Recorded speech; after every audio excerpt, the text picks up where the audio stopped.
इस आदमी ने बस अपने दरवाजे के बाहर कचरे का एक बैग फेंका, लेकिन इससे शहर के सबसे अमीर लोगों में हलचल मच गई। वे छोटे छोटे टुकड़ों के लिए भी बुरी तरह लड़ने लगे। जैसे ही अरबपति उसे छकने वाला था, एक औरत ने अचानक कचरा छीन लिया, मुआवजे के तौर पर $30 मिलियन फेंके और अपने साथियों के साथ जल्दी से चली गई। ये सब इसलिए हुआ क्योंकि वह कचरा कोई आम चीज नहीं थी, वह मरे हुए को भी जिंदा कर सकता था। जब दुनिया के सबसे अमीर आदमी को इस बारे में पता चला तो उसने तुरंत उस आदमी को अपने पास बुलवाया। बिना किसी हिचकिचाहट के उसने पेमेंट के तौर पर 200 किलो सोना दिया और उससे अपनी बेटी को बचाने की भीख मांगी। लेकिन उस आदमी को यकीन नहीं था कि वह ऐसा कर पाएगा और उसने मना करने की कोशिश की, ये सोचकर कि इनाम काफी नहीं है।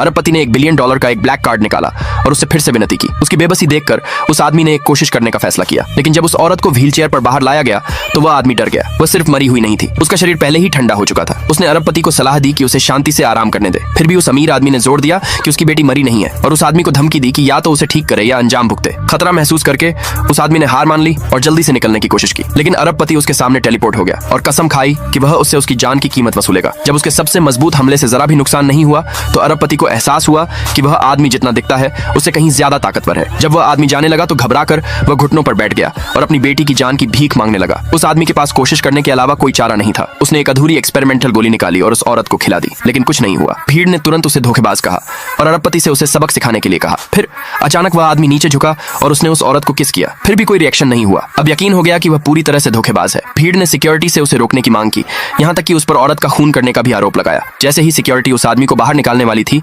वह लड़की जादू की तरह मौके पर ही जिंदा हो गई। अगले पार्ट के लिए कमेंट में यस लिखें।